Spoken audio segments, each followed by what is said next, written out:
How the Free Market Works by Daniel Krawitz, read by Floy Lilly.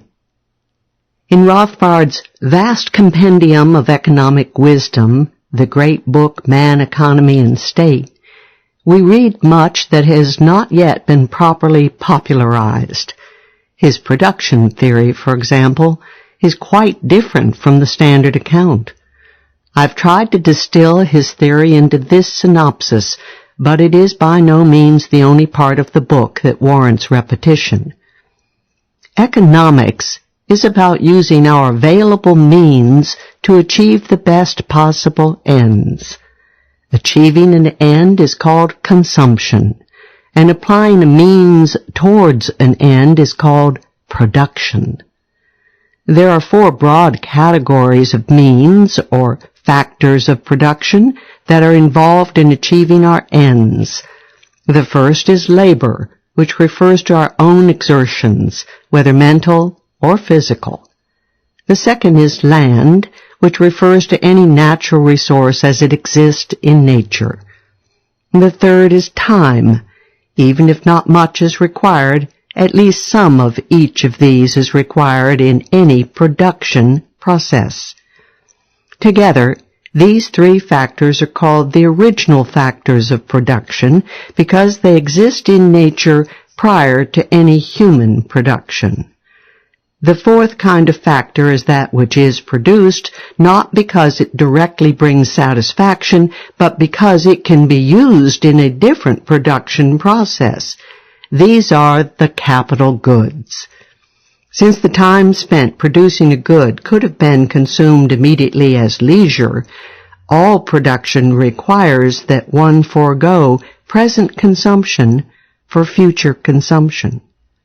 In addition, one must have savings of some kind, enough to sustain oneself until the production is complete. For example, a hunter-gatherer, feeling the pangs of hunger, must renounce laziness immediately if he is to have hunted any food later in the day. If, however, he has already indulged himself too long, he might not have enough energy saved up in his body to complete a single hunt. One not only has the choice of whether or not to produce at all, but whether to produce via a longer or a shorter process. A hunter-gatherer might choose to gather fruits around him with his bare hands, or to fashion weapons and hunt animals, or to farm a plot of land. Since, all things being equal, people will tend to prefer present over future consumption, it is necessary that a longer production process result in a superior set of consumer goods than a shorter, enough to induce people to wait to reap its benefits.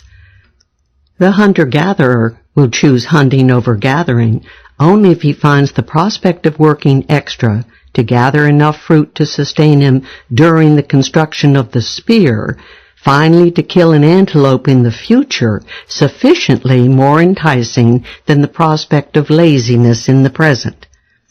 An unavoidable feature of capital is that it wears out, and therefore must be replaced. An economy that relies on capital must expend work simply to maintain its capital, above the work expended to produce consumer goods.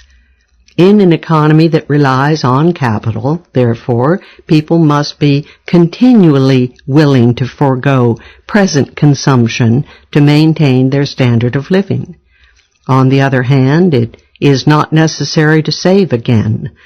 This is only necessary for the economy to grow, not to stay the same. The original savings are still around, embodied in the capital goods on which the economy relies.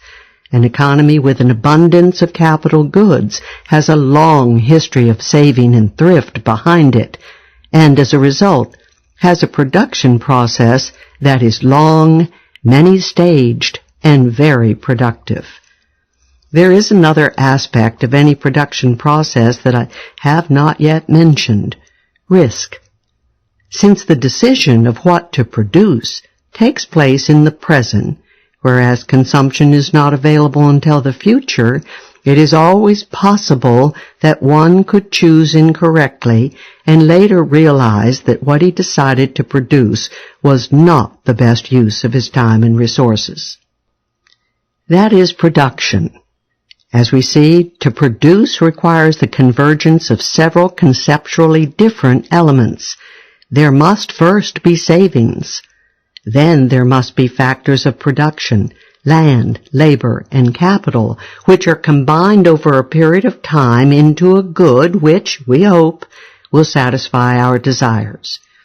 Each of these contributions is necessary regardless of whether the economy is capitalist or socialist, and if one contribution is not rewarded sufficiently, it will not be given.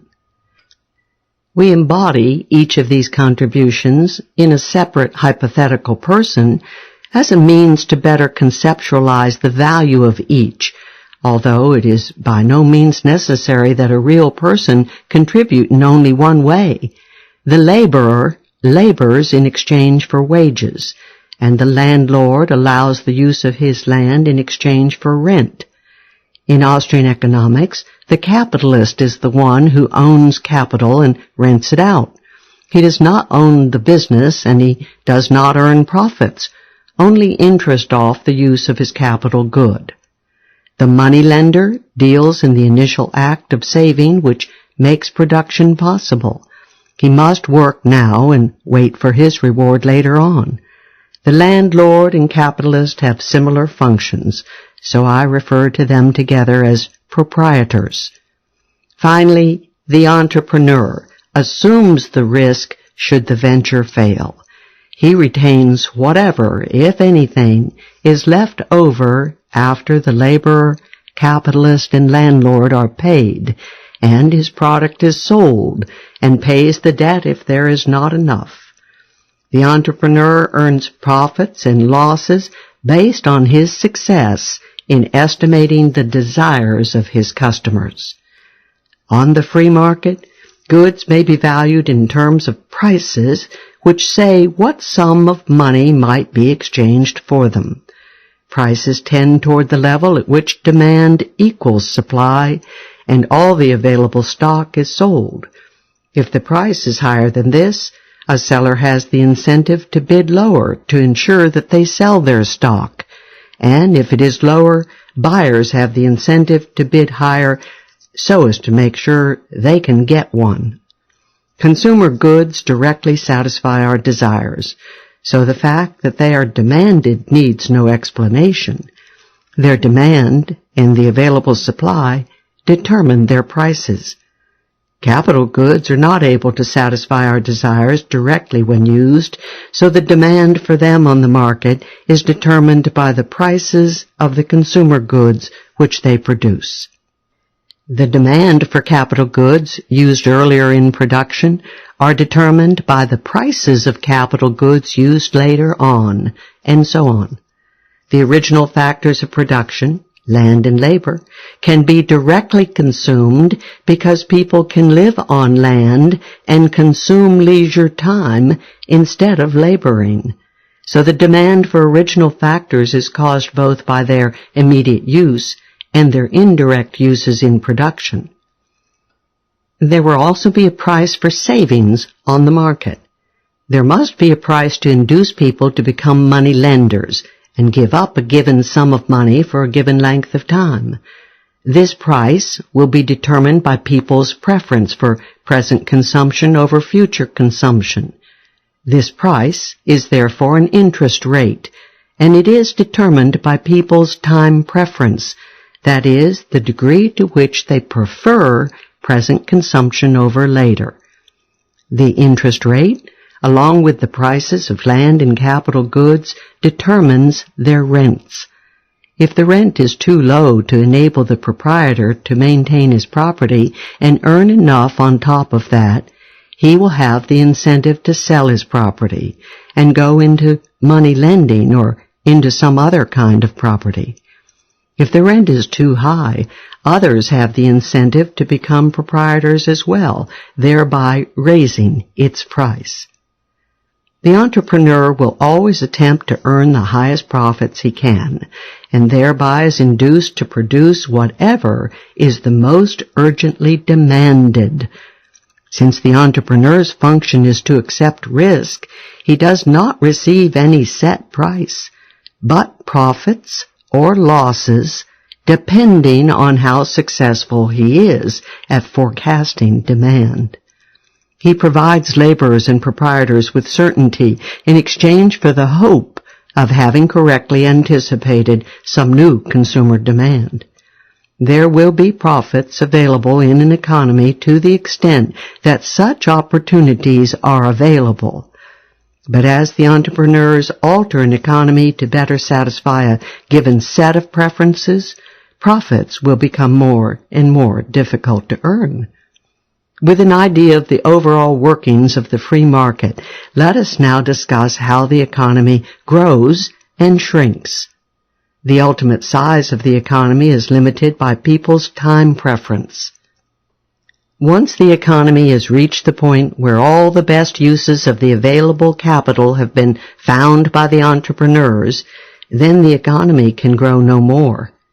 However, if people's time preference should decrease and people find themselves more willing to invest rather than consume, more of them will become money lenders.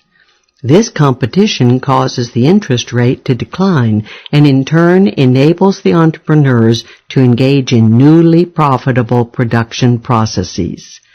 More productive processes, those that require more time or are more reliant on capital, become feasible due to the lower cost of loans.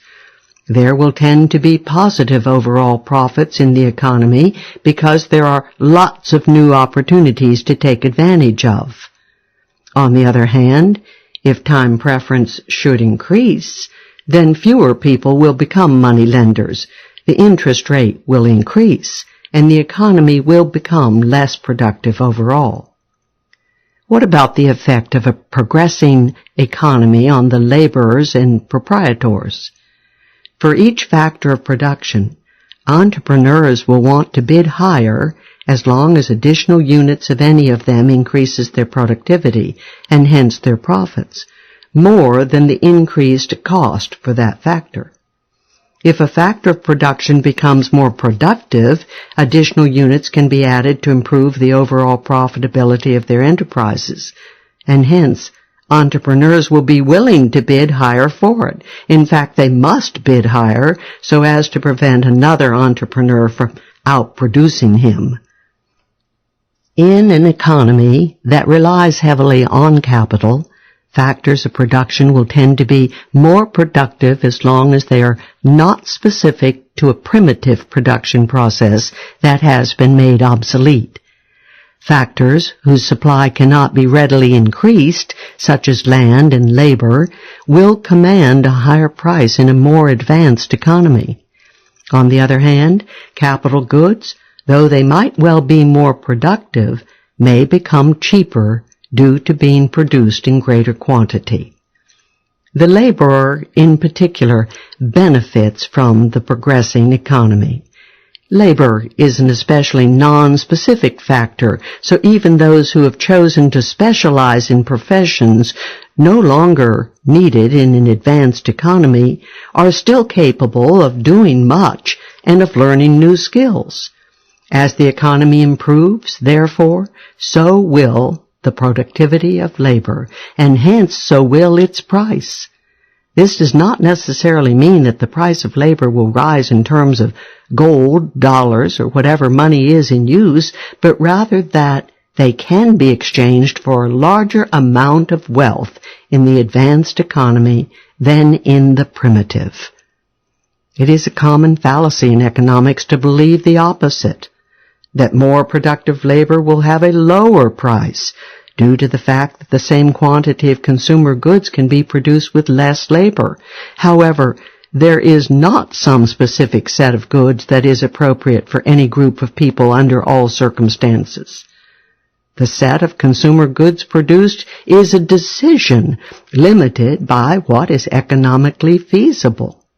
If labor becomes more productive, People will not simply go on producing the same goods they did before. They will produce more goods, and of a greater variety. Since an entrepreneur in an advanced economy stands to lose more in terms of the goods he is able to produce when he loses one employee, he will necessarily be more willing to pay higher wages in terms of the goods that they can buy than he would have in a more primitive economy. Among anti-capitalists, the contribution of the laborer is often seen as being somehow more legitimate than the others. Since the laborer physically builds the good that is produced, his contribution is often thoughtlessly seen as more real, more legitimate than the others.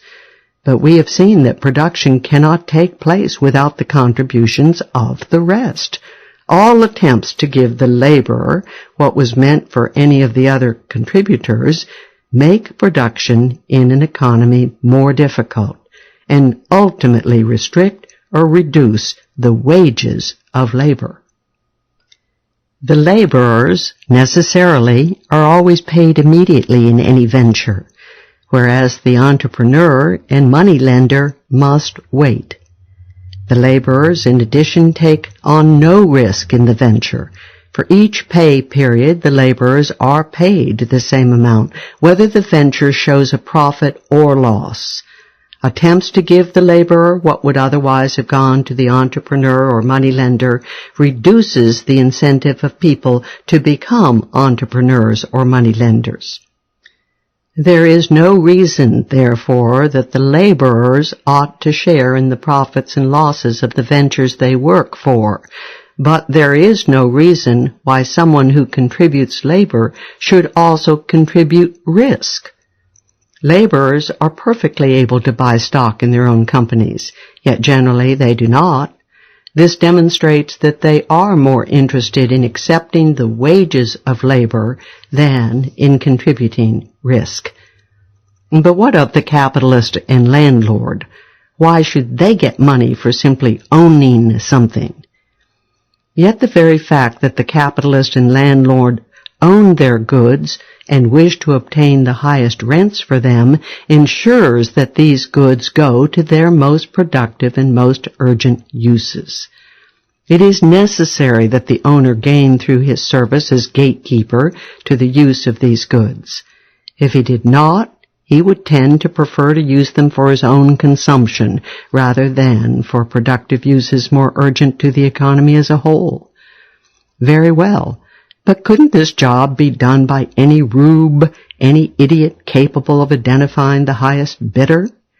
Why should the benefits go to this person simply because of some historical circumstance that puts it in his possession, especially since he may have inherited his capital rather than earned the money himself with which to buy it?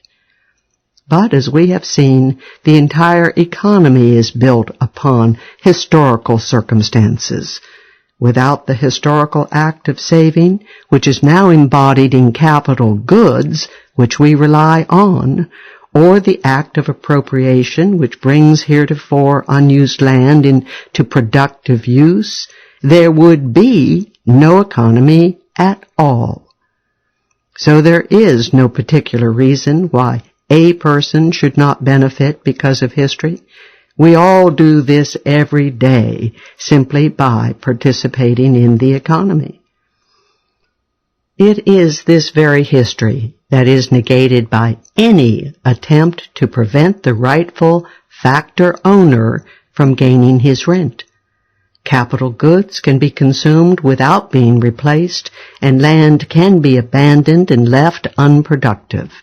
When the proprietor is prevented from earning his rent, his incentive is precisely this. Why build? Why maintain what does not provide benefits when one can instead focus on immediate consumption? Someone might try to appropriate property and extract the maximum rent from it. He would therefore perform the job of the original proprietor. However, Why would other proprietors maintain their property if they believe that property can be taken away? Why would the appropriator maintain his property if he can just take more instead? There is no particular reason to save up and buy a capital good if rent cannot be extracted from it, and therefore no profit for the entrepreneur in producing it. Though we might be envious of the wealthy proprietors, no one can do a better job of allocating factors than their rightful owners. To own capital or land, whether bought or bequeathed, and to live off its rents should not be seen as unfair or illegitimate. When we honor the property of a person who has inherited all his wealth, we are not honoring his right to lead a privileged existence as if he were a king, but rather we honor the original saver who bequeathed this property. In so doing, we demonstrate to other savers that their saving will not be in vain. Living off of capital should be seen as no different from living off a talent. Whether proprietors ever did anything to deserve their capital is irrelevant. Their property helps to make us all more productive. We should appreciate that they have taken on the responsibility of owning and maintaining it. We should not look enviously upon the proprietors as somehow illegitimate or unfair, for when we infringe upon their property, ultimately we harm ourselves.